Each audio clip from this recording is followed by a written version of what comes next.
Welcome to this week's edition of the Hootie and JJ Show. I'm Hootie and he's JJ, none other than Jeff Jones, former Virginia basketball player and coach. And our special guest today is a familiar face with Wahoo Nation for sure, MVP of the 1984 East Regionals that helped spark Virginia into the Final Four. Uh, Guy I've known ever since he got to UVA and uh, been lucky to call him a friend throughout the years and cherish a relationship with him and all the former Virginia players that I was able to cover. And I'm sure JJ has a strong bond with him as well. And I'm talking about none other than the Magic Man, Jimmy Miller. Jimmy, welcome to the show. Hey, great to be here, Jerry. Thanks for that kind introduction.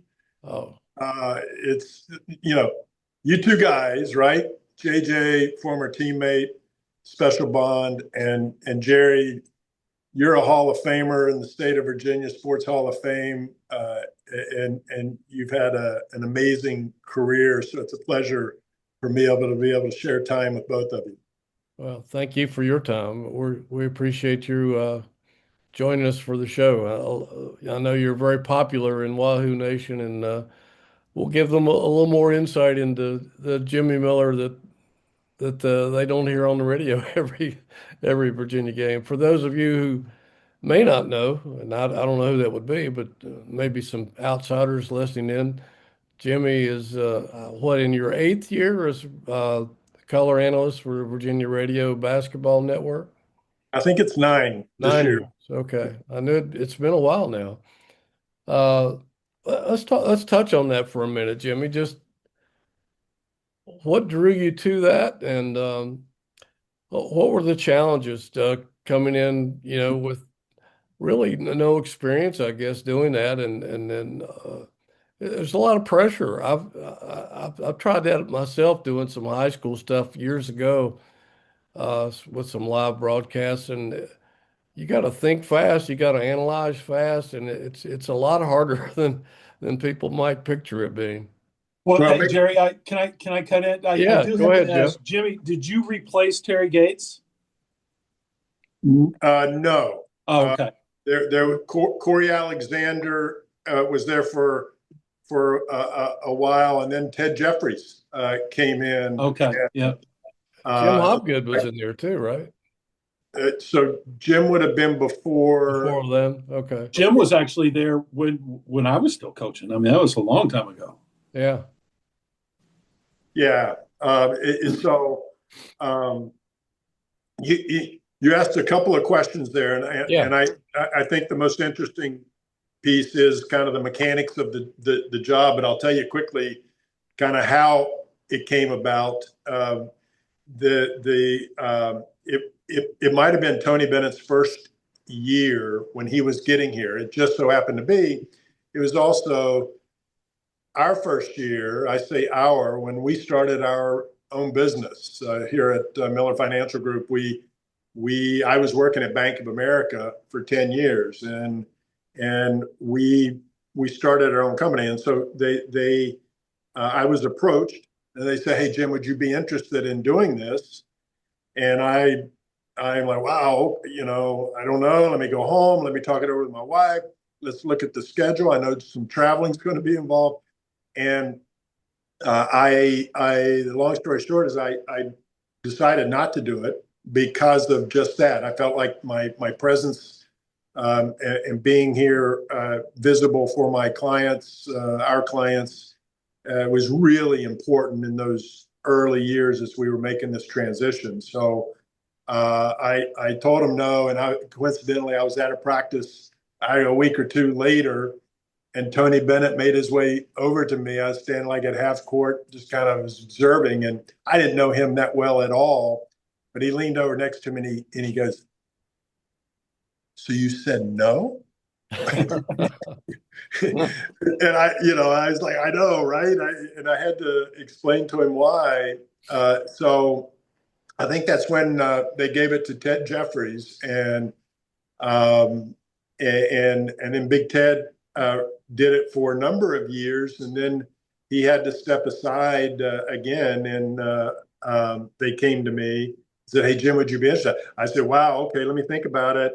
Let me go home, talk it over with my wife. Let me look at the travel schedule." And in part of my discussion, I said, if I say no this time, they're never going to come back a third time. So um, I said yes, and then to the second part of your question, okay, let me figure out how to do this. And I had to really come to terms with having no real experience of doing this job, of being bad early in a very public way, right? Um, and so my whole life I have not wanted to not do something because of the fear of failure. And it was no different when we started our company 15 years ago. And it was no different when accepting this. I wanted to this would be a great challenge for me to stretch myself in ways that I hadn't before. And doing it was something that was near and dear to my heart, something that I was a big part of my life, obviously.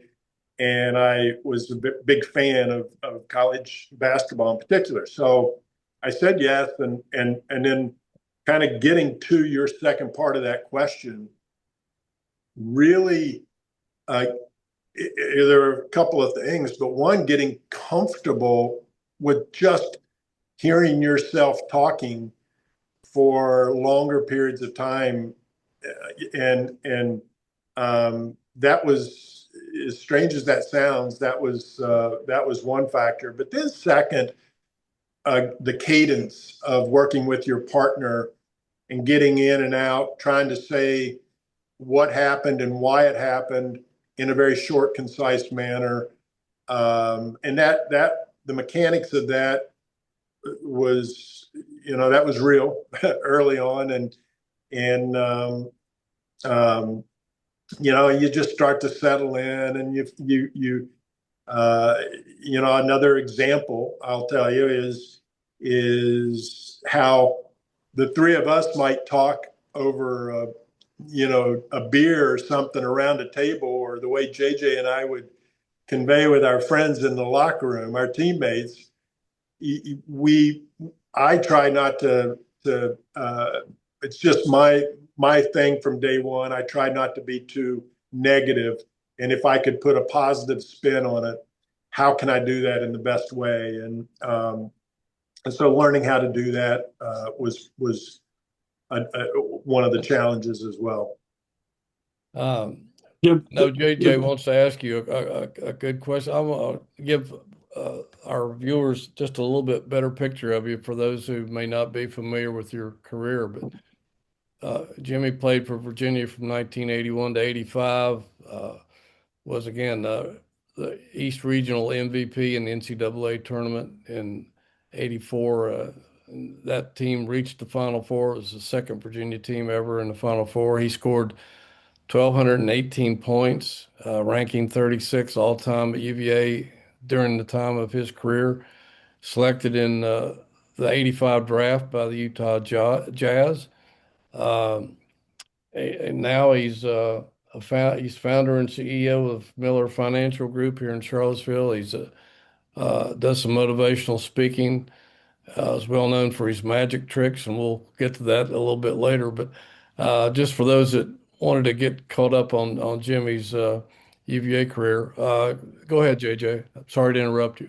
Well, no, I was only going to say, Jim, that the reason I ask about Gates is because if you were directly following him, there would have been no pressure at all to perform.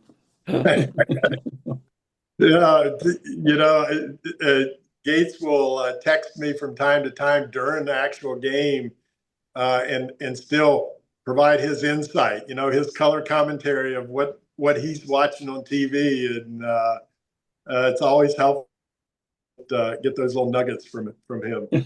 Yeah, I'm sure. He's not shy, that's for sure. JJ, you had a question, I think, about the broadcasting aspect of it with Jimmy and how he deals with coaches. Well, Jim, you had shared a story with me about how you're kind of getting to know Ryan now, and talked about the same thing with Tony and how it's a feeling out process. Can you share that story about that? And particularly, you talked about the post game interviews in the locker room. Yeah. So, I have the privilege to interview the head coach before anybody else does, before he goes and addresses the national media or whoever's covering that game in the locker room for road games. So it's done a little differently at home, but for the road games. And so that was a little nerve-wracking early because you're working with a personality and you are perhaps catching them at their rawest moment post game, and if a game's really well and you won a big game, that was one thing, but you lose a close game or you get blown out at Purdue, so that you catch them at their rawest is the best I can describe. So hearing the kind of, what happens is I'm kind of standing off to the side, maybe sometimes it's outside the locker room, and when they're ready for me, they come out and get me and say, "Okay, Jim, come on." And boom, I get whisked in there and I get thrust right into the middle of the coach's locker room. And sometimes it would just be me and Tony. Sometimes we were in a small space that, is the size of a small bedroom where all 7 other coaches are sitting right around there, and you're getting ready to fire off and do a 3 or 4 minute interview. So these guys have their own personalities, and it's a part of the job that Jerry asked about earlier. That really trying to perfect that little piece. Ask a good question. Ask an open-ended question. Ask a how or why something happened. I always try to avoid the yes or no question. That being said, Tony was as good as anybody that you could imagine being in that position. So whatever I asked and however I asked it, he could take it and run with it. And I've learned a lot in that process, and happy to touch upon it if you want. But the learning his style was one thing, and then Ryan, who now I'm getting the privilege to work with in his short early UVA career now, is he's great, and there was some prior familiarity there, so that kind of probably helped him getting to be comfortable with me, but certainly helps me being comfortable with him. And I look at both of those guys. Let me say this: I think Virginia hired the right guy when they hired Ryan Odom. He is a UVA guy. He is a representative of the university. Like all the other candidates that were out there, I knew of them, but I didn't know them like I know him. And I can't imagine anybody being better than Ryan being in this lead role as the head coach for the University of Virginia. And I say that in part now because we get to hear how he interacts and communicates, not only with us and the media and the press, but how he communicates with his players, his coaching staff, communicates with the donor base and the fan base abroad. So he's in our short time, certainly post game on the road, and we've had a few road games now. He's been a real pleasure to work with as well. how do you think you would have been with interviewing JJ after games? Well, there would have been some familiarity there, right? And when we talk about seeing somebody at their rawest, we all know the JJ story of, I think it was at Maryland. So that would have been Oh an yeah, I away know where you're game. going. Yeah, and and I think that was probably, was that a halftime? I think it was halftime where he was talking to his players, and he punched the chalkboard there, just kind of trying to express his point, and and I think he broke his hand as a result. So the you know that would be an example of where, like, if you catch a guy like JJ post game, man, he is as competitive as anybody I've ever had the privilege to play with and get to know. And so we've seen it both as a player and certainly as a coach. And I would have loved it, because being able to frame questions in different ways that maybe I wouldn't have felt comfortable with somebody else. Jeff, my only question is, every time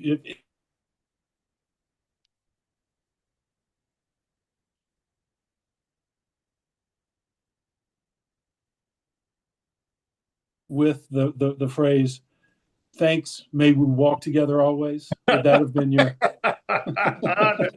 that's a little that's a little inside for our listeners. Okay. That's funny. JJ and I had a when we were both players, right? You were a senior, I was a freshman, yeah.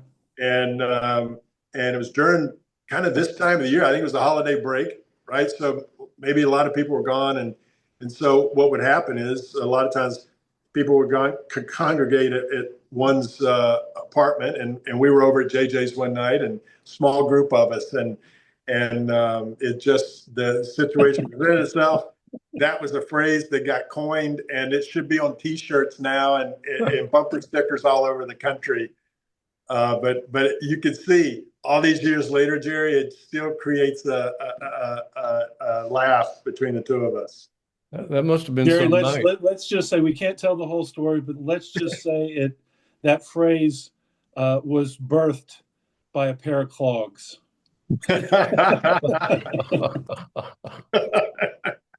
Oh Lord, you'll have to tell me that story off the air. And this was 1981. Like yeah.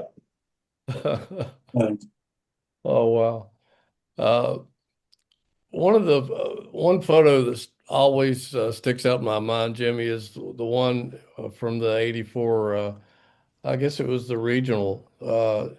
As you hoisted up with cutting down the net in one hand and your fist raised in triumph in the other hand with the orange jersey on. Uh, what was that moment like to you? I don't know if at that moment if you knew you were MVP of the regional, but 99.9% of us never will climb a ladder like that and cut down a net.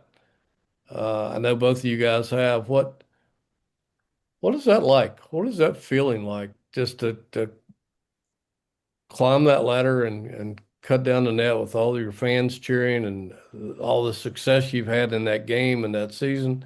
It must be an incredible emotional moment.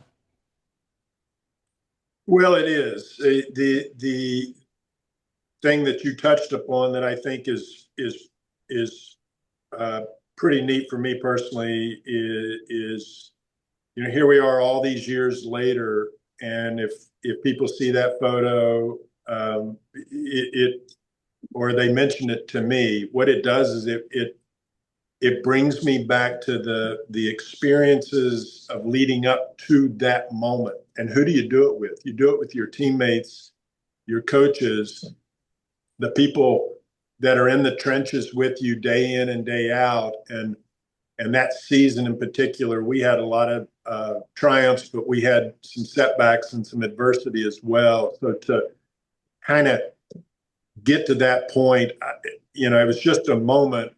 I did not know at the time, but it's just a moment where, in triumph, where it was collectively all of us together we just won this game and we're going to the Final Four. And it could very easily could have been any one of 10, 12 different guys standing up there for that shot. And it just happened to be me.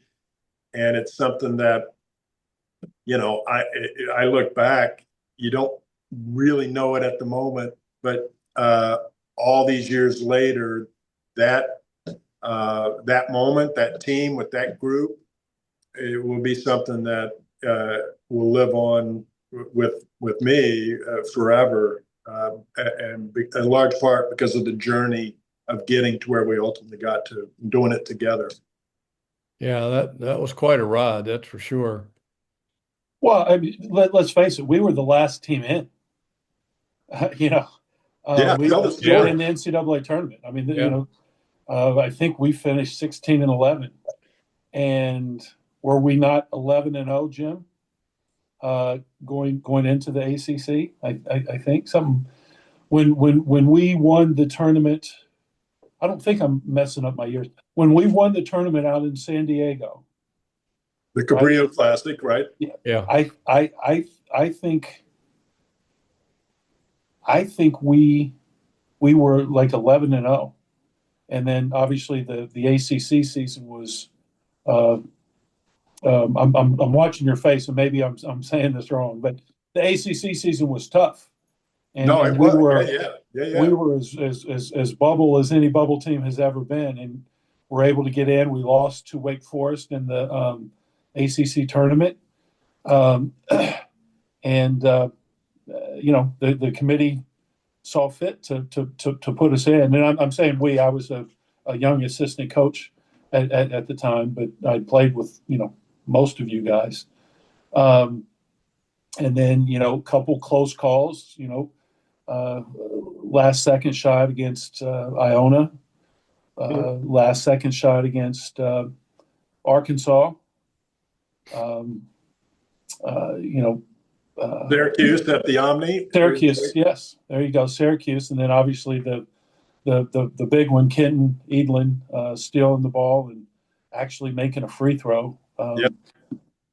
That was we should say the late Kenton Edlin, our great friend and teammate.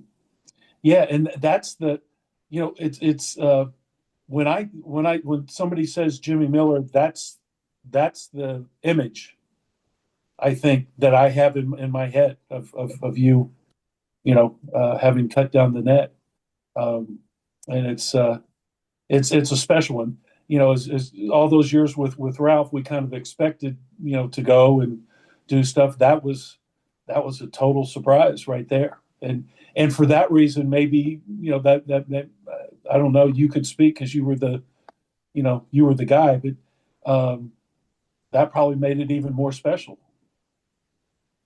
Yeah, without a doubt, because it's like we were playing with house money. Each game one was getting in, as you said, and once we got in, I can remember we went to see a Broadway show in New York because the first round games against Iona and Arkansas were at the Meadowlands, and um, uh, I I'd never been to a Broadway show before, and so Do it you was remember the show? Brighton Beach Memoirs with Matthew Matthew, Broderick. yeah, yeah. Yeah, yeah, you bet, man. Yeah, that's all part of the journey, and how we won those games. Oh man, we live another day, and then you go down. And I thought we actually beat Syracuse Yes. kind of convincingly, and then of course we had Indiana, and the what JJ didn't allude to, but I personally felt, I think others felt the same way, is Indiana had to beat North Carolina to get into that game, and we're all thinking, oh gosh, we're going to have to play Carolina again. We've already played them, and they just probably had our number, and it was going to be a tough game. But once Indiana knocked off Carolina, and then it's us against Indiana, okay, let's go play, and we know what happened. Jimmy, let's just think back that game against Indiana, um, people will think this is crazy, but so we beat Syracuse, and there's one day in between, and then we play Indiana. How about the fact that we put in a diamond and one That's right. in that one in the NCAA tournament, and we played it on Uwe Blob. I think that's how you said his name. Right. The 7-footer. I mean, normally you play the diamond and one against a perimeter guy. Well, you're getting into the coaching stuff. I didn't really remember all plays and all that. Jimmy just knew when I get the ball, I'm supposed to shoot. That's what you're Right. Call my number. I haven't got a shot the last 3 or 4 times down the floor. Yeah. Yeah, you guys were, your memories are pretty darn good. Virginia that year finished 6-8 in the league, 21-12 overall. 21-12. Those 2 games against Carolina, Carolina was #1 in the country the first time you played them that year, and you lost 85-72. But the second time you played them, no, that was the second time you played them. The first time you played them, they were also #1, and you only lost 66-69. So you gave them some pretty good battles considering who they had on that team. But then you lost 63-51 in the ACC quarters to Wake, as you mentioned. Not a bad Wake team. They were number 19 in the country. And then you went on. Everybody thought we would have to win that game to even have a chance to get into the NCAA tournament. Yeah, I remember driving home from Greensboro because writers usually had to scramble to make their plane reservations and hotel reservations, all that stuff for whatever NCAA site they thought their team was going to. And so most of the Virginia writers just went home after the game because they figured you guys weren't going anywhere except the NIT. So driving up the 29 on the way home when they announced the pairings, I almost drove off the road when they mentioned you guys were in. Not only were you in, but you had a pretty decent seed. I can't remember what it was, but it was a lot better than anybody had imagined. And then, I'll add this, Jerry. When we were sitting in the hotel room up in the wherever we were in New York or New Jersey, getting ready to play that first game, and Tim Mullen was my roommate, and Tim opened up the kind of the media guide that had the bracket that you're alluding to, and we were looking at our bracket, and we were kind of chuckling, and we said, we were together, we were like, look, all we have to do is beat. We were trying to pick the winners of each game, and like, oh, look, all we have to do is beat Iona, and then we got to beat, and Arkansas was probably 2 or 3 seed. I don't know what they were, but number two. All we got to do is beat Arkansas, and then we'll go over here and we'll go down to Atlanta and beat Syracuse, and then all we have to do is beat Carolina again, and then we're in the Final Four. We were just that was the kind of the attitude though we had. It was like it was just we were playing with house money, but boy, when you can play carefree like that, there's a lot to be said. It's amazing, and the group of guys doing it together, right? There's so much we could talk about there that is not even so much about X's and O's, but just and that's what I remember personally. All the people that were on that team, who we did it with, including the coaches, and doing it together. And when you come together, you can do a lot of neat things. Absolutely. Jim, you were talking about Tim being your roommate. At one time, your freshman year, I was your roommate, and out in Hawaii, and yeah, I'm going to ask you. I'm going to put you on the spot. Have you forgiven me yet for what I did? And Jerry, what I did, my sin. We talked about Jimmy's magic tricks and everything. Uh, he made the mistake. I'm going to put it on you, but he made the mistake. He left a couple of his tricks out on the bed, and I snooped and I looked at him and I figured out how he did. I can probably only remember one. He was so angry, as the magician that he was, that I had found out, that I did. They were out on the bed, but I did look at it. So he Jerry, was very angry at me. Jerry, one of the things as a player that you put so much stock in with your teammates is that bond of trust. And JJ just broke every rule right there in that 15-minute span. And fortunately, time does have a way of healing those, and I have forgiven him. However childish I may have acted at 18 years of age.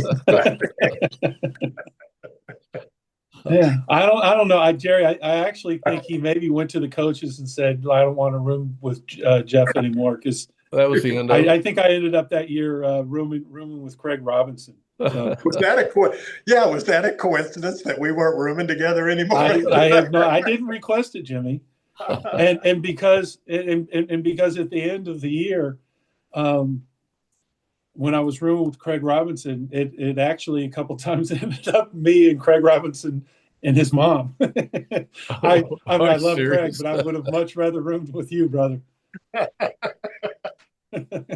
Oh, wow. Oh, excuse me. Wow, that is funny. That was Oh, Jerry, we're just getting started, man. Jerry's at a loss for words. He's not sure. I am. I don't know where to go from there. Beating that Syracuse team was really cool, obviously, with Pearl Washington and Boeheim obviously was the coach. And were you shocked that you weren't playing Carolina because they had Perkins and Worthy and Jordan, and you guys knew how good they were? It was hard to imagine that Syracuse, I think they were 18th seed. Well, Jerry, when Ricky was on last week, we referenced that game with Othell and how Othell had just completely outplayed Pearl Washington, and so that was the key in that game. And I would echo that. That's exactly Othell Wilson, one of the top 5 greatest guards to ever play at Virginia, in my humble opinion, and was one of the top guards in the country. That was probably underrated when he was playing at that time. And JJ's absolutely right. He was very instrumental in whatever success we had during that time. I've always thought when great teams have great guards, and why is that? A point guard controls the tempo. They have the ball in their hands 90% of the time, and they can dictate, and they make the rest of us better because they get the ball to us when we can do something with it. And one of the guys on the call here, JJ, was a great point guard. Othell Wilson was a phenomenal point guard because they could dictate and control a game. So regardless of how, we used to have scrimmage games. Ralph Sampson would be on one team and Othell would be on the other. And Othell's teams would win a lot of those scrimmages, and because he had the ball in his hands, and he was a large part. He had a large role in Virginia's success that year and going to the Final Four. Yeah, no question. What was it like getting to the Final Four? Yeah, it's kind of surreal. That's kind of what you play for, and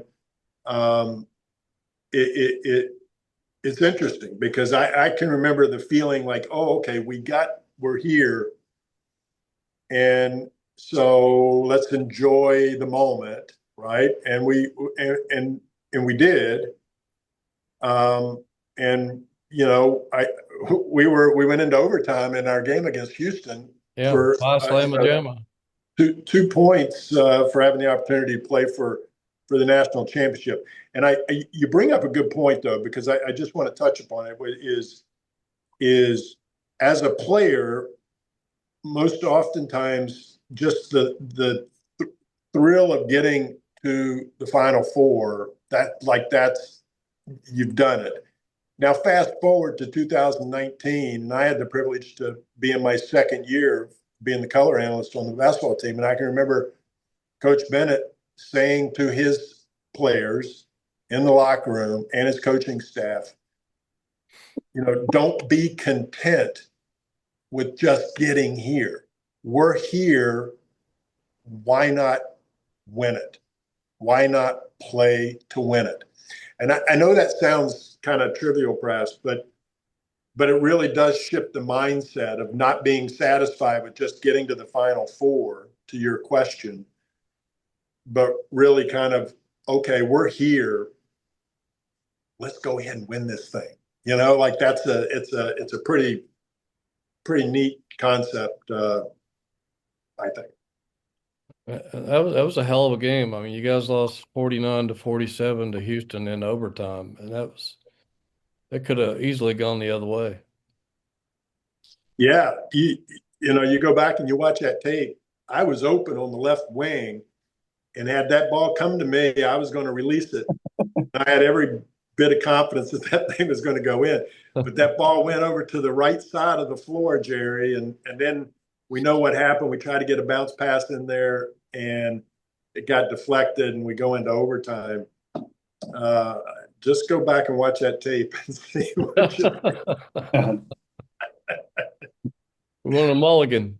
That bounce pass you're talking about, and I don't remember it, but if it was a bounce pass going into the post, that was going into to Olden, right? That's right. Yeah. And Olden Polynice, who began that year as a freshman, not even getting invited to play in the pickup games in the first game. He could get winners, but he wasn't good enough to play in the first game. And Othell threatened to kick his ass one time. Olden wouldn't get off the court. And Othell told him, if you don't get off the court right now, I'm going to kick your ass. So Olden, went over to the side. But the point being, he improved more from that first game till the end of the year than any player I can ever remember in one year, and certainly in a freshman year.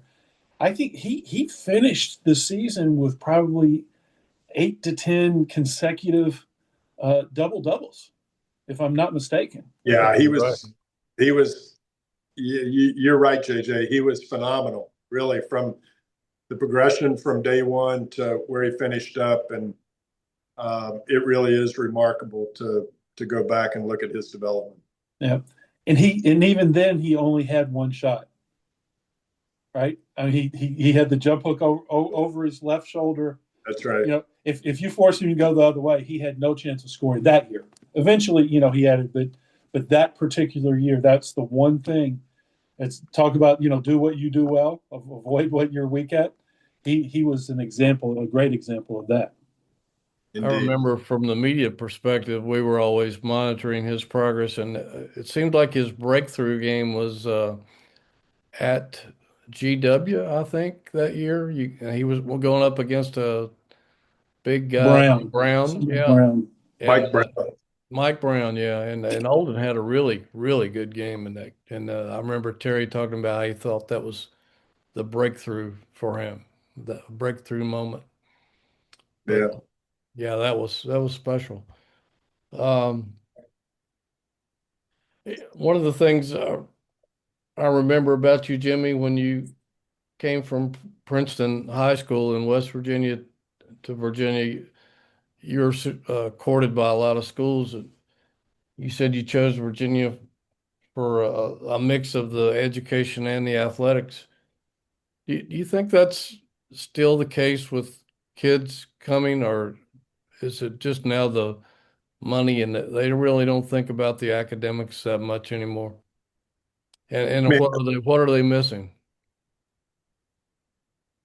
man, all I can say is it's so very different today than it was when certainly I was coming through, and a lot of guys certainly before that, and after that. I mean, just really in the last, I feel like maybe last 5 years, the landscape has just changed significantly.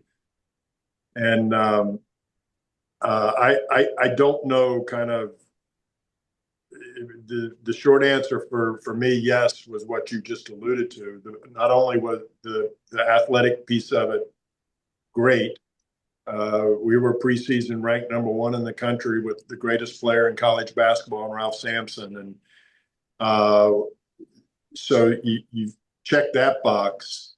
But then being able to say, okay, I went to school for 4 years and get a college degree from the University of Virginia, that sounded pretty appealing to a kid coming out of West Virginia, to me, um, and so it's hard to imagine today what young players and not so young now. Yeah. The guys are at their 5th year and their 6th school. I don't know, like it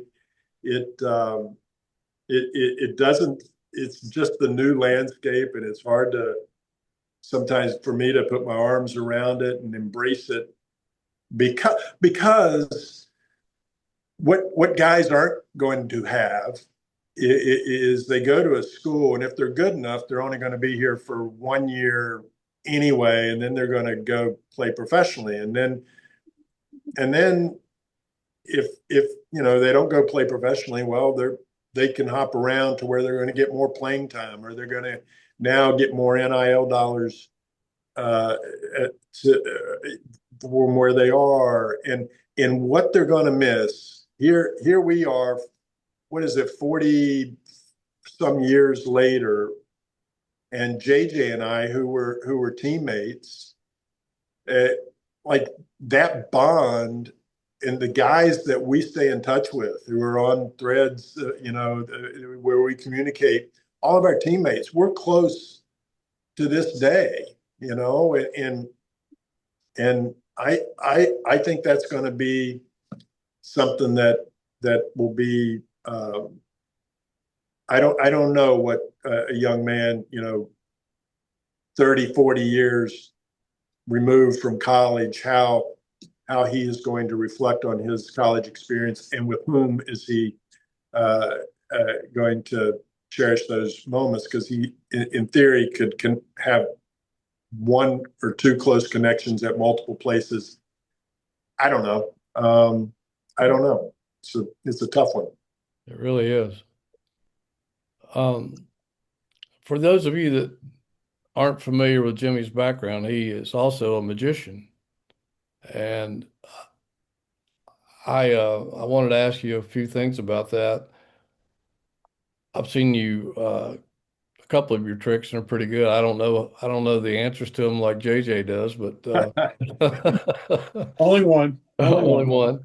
But how did you get attracted to magic, Jimmy, and in the first place? Not many people do that. Well, yeah, it was. I was a kid. I was 8, 9, 10 years old, and I saw a magician in person at our high school where I and grew up, and I thought, wow, that's pretty cool. I'd like to learn how to do that. And then when I was a kid, they had this TV magic set by a magician by the name of Marshall Brodeen, and it was advertised nationally. He was out of Illinois, and it was this 60-second commercial where he did 4 or 5 different tricks. And I told my mother I want that for Christmas one year, and it showed up underneath the tree. And I think I was 12 years old, and there's a Polaroid photo of me holding up this TV magic set, and she's taking a picture of it. Well, fast forward, probably 20 years ago now, being in Magic, and they, believe it or not, they have national Magic conventions. And so I was in New York for where magicians from all over the world would come for this. And if you want to really see something strange, go to a convention. But I specifically went because one of the featured speakers was this magician, Marshall Brodeen, who Oh, was, wow. and, and boy, so it was really cool. I went up to him and introduced myself and then showed him the Polaroid photo of me as a 12-year-old and holding up his TV magic set that really made him famous. And in the world of magic, he was known all over. And so then we got a photo of all of us together with me holding that Polaroid, and now I have it in a shadow box at home with that. So it's pretty cool. And he, it's when you meet somebody that meets your expectations, that's what he was. He was fantastic. So that fueled kind of the little fire early on, and it's just one of those things that I kind of stayed with and enjoyed, and it's opened up some pretty neat doors along the way. That's a very cool story. Yeah. Jim, one thing you mentioned a couple times, the Polaroid. Yeah. There might be people on here, and I say this in all seriousness, That's that right. don't even know what a Polaroid is. I had to explain that to my team a few years back because they were all, I'm so old, and they were past that Polaroid picture.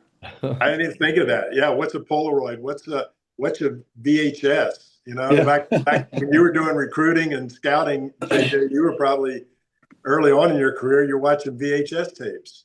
Oh shoot, Jimmy! Before we were doing 3/4 inch and some reel to reel stuff when I got started. I mean, it was a lot different. You had A this little bit more recruiter time film. consuming. You're watching this. Yeah. Yeah. But Oh, hey, no, totally off the subject, Jerry. But it's kind of cool. I just got a text that showed up on my screen from Tom Sheehy asking what the date was for the UVA basketball alumni weekend. So when Jimmy's talking about those connections, that's that's something pretty cool. And it's January 10th, by the way, if anybody is interested for all the basketball alums to go back. I think they play Stanford that day. That's something. Yeah. Quick Tom Sheehy story, because that's JJ. I mean, that he drives home the point, right? When Tom Sheehy, he came in as a freshman, like, oh my God, this guy was like 6'9", 230. He had to shave 2 times a day. Like, this is a man coming in.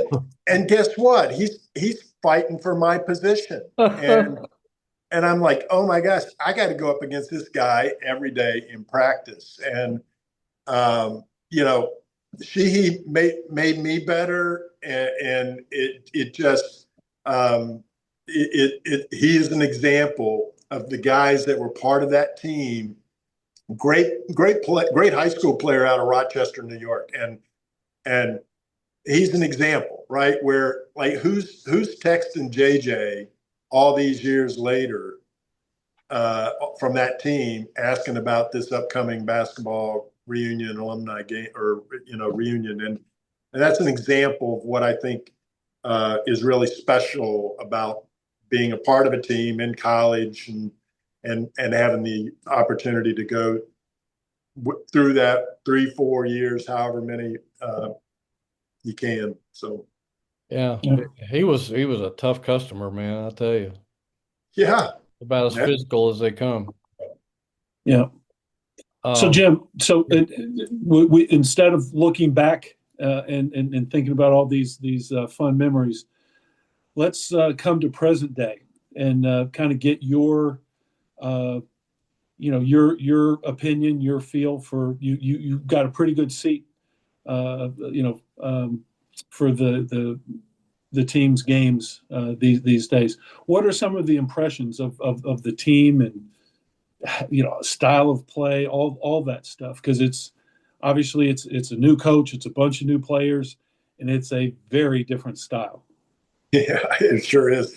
The one of the challenges I think in coaching today is bringing a collective group of new guys every year and having them kind of gel in a way that you would want to be a cohesive, collected together unit, and do it in this environment. And I think Ryan Odom's done an amazing job early on of bringing all those new guys to the table, going back to the beginning of in the summer. And JJ, you and I went to some of those practices, and we saw what some of these guys. It was too early to tell who's going to be able to do what, and so the just acknowledging the fact that it's difficult to bring those group of guys together who don't know each other. Another observation would be that all the guys that have come here, wherever they came from, most of them were offensively oriented, and so are used to being kind of the guy getting the points. So another challenge for the coach and the staff to get all those guys to buy in and find their role and complement each other. That being said, I think one of the strengths of this team is their depth and versatility. They can play 9-10 guys, and they got multiple players at multiple spots on the floor that can score the basketball. So that's really kind of a new one of the contrasting styles from what we've seen, and their tempo. They play up and down. They're fast, and that was kind of opposite of what we've seen in the past recent years anyway, for sure. It'll be interesting. We saw a little bit of now I'm going to kind of like, if those are some of the pros, maybe some of the areas that I'd like to see them continue to improve on is taking care of the basketball against pressure.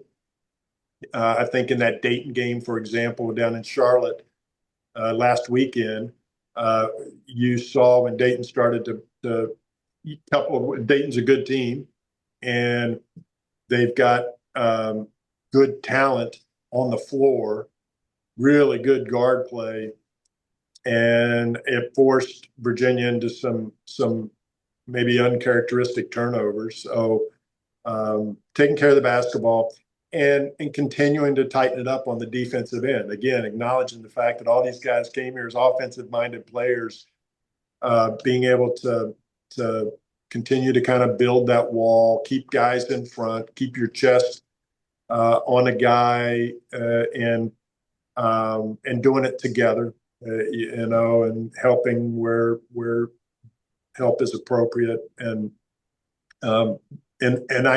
I've seen progress there. So I like, we were on the broadcast the other night. We were kind of talking about it's a tale of a few seasons, right? Three different seasons, if you will. So you got your first November and December kind of season, and I like what Virginia's done in that first season. Now they got a game on the 20th against Maryland at home. That'll be a good test. And then we'll get to transition into the ACC and see what happens there. But I that's my quick assessment of what I've seen so far. Yeah. Buzz Williams coming back to town for the second That's year in a right. row. He was at Texas A&M last year. Um, I was one thing I did want to ask you about, going back to the Magic thing, is that you were invited twice to the White House to perform Magic. How did that happen? That's amazing, really, if you stop and think about it. I'm a relationship guy, Jerry. Yeah. I value my relationship with you.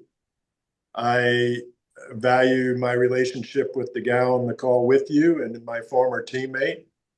Uh, and and and so I was at an event, um, a social event where somebody came up to me to start the conversation, like, "Hey, I remember watching you play.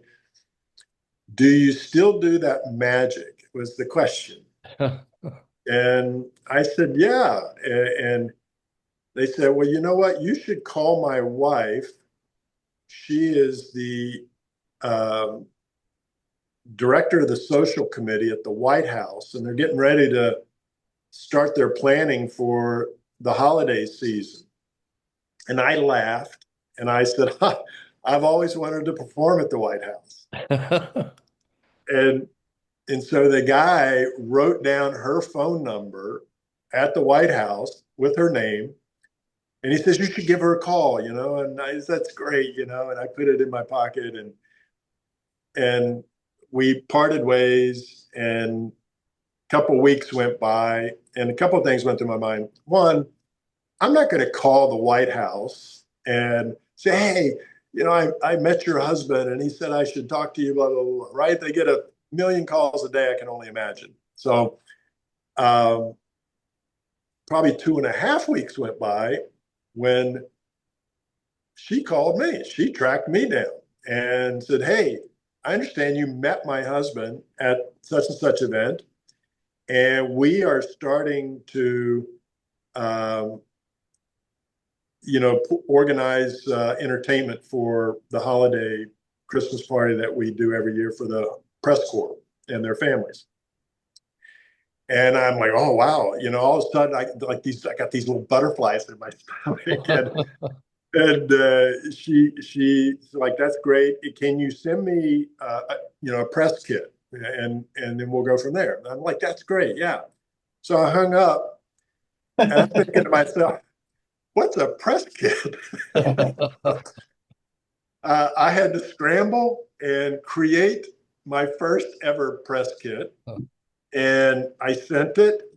And sure enough, long story short, it got through, and um, we crossed the T's. They did a background check, and And you passed? I know, right? It was stunning, stunning, and so yeah, so it was. Bill Clinton was the president, and it was a party that they throw every year, apparently, for the White House press corps and their families. So what I go through and I ask the probing, clarifying questions of, tell me more about the event, how many people will be there, et cetera, et cetera. Will there be other forms of entertainment? Is it going to be on the stage or what? And and the day of the event, all that kind of changed, and it changed from being an intimate uh, dinner for 400 or 500 people to this bigger thing for like 2,000 people. Oh, geez. I, you know, I tell you what, I look back, I had everything choreographed, rehearsed on my routine of what I was going to do. I had like a 20-minute segment. I had prepared something that if I had the opportunity to meet President Clinton, that this would be a trick that I would do for him. I knew it would have to be something that would be short, but magical, right? So that if somebody took a photo, they could see, like, what was taking place versus just me and him shaking hands. And um, so there was a ton of prep. And my takeaway, my lesson, when I reflect back, and if I were talking to another aspiring magician or somebody who performs and blah, blah, blah, it would be to step back, breathe, and enjoy the moment. Right, I was so focused on each move and where I was standing and how I was positioned and what I was going to say that I really uh, didn't get to fully enjoy and embrace the moment of being there. Looking back, um, and I'll say though, it was a wild time because President Clinton he had just been impeached, and if you remember all the stuff that was going on with him at that time, having what I felt like the weight of the world on his shoulders. But it was so true when he walked into that room, like he made you feel like he was just talking to you and nobody else. Like he was as gifted a public speaker, I think, as anybody I've ever seen. And anyway, yeah, that's how that first encounter happened.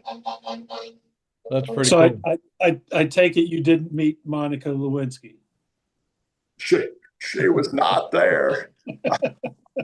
I tried to find her. She wasn't there. I couldn't find her. Shame on you. Excuse me. You cracked me up. Yeah. He would have probably liked you have made her disappear. We were working on that. I had that cigar and I was trying really hard. Oh man. That might be the best ending of a show ever. Oh man, we're just getting started. Is that it? Oh no, we can keep going. No, We can always invite you back too, Jim. no, yeah. You all have been great. I'm grateful for you guys giving me the opportunity to spend time with you. So Jim, what I do have, I've been worrying about this. Ricky's been on, now you're on. Like, do I have to invite Merrifield? Is he is he going to be angry? Did we I mean, go an hour before we brought up his name? But at least his name did come up. It did, and I think not if, but when you have him on, he may be the best guest that you will ever have. Excuse me. Yeah, I'd get choked up too just thinking about it. It's like he would have so much to share.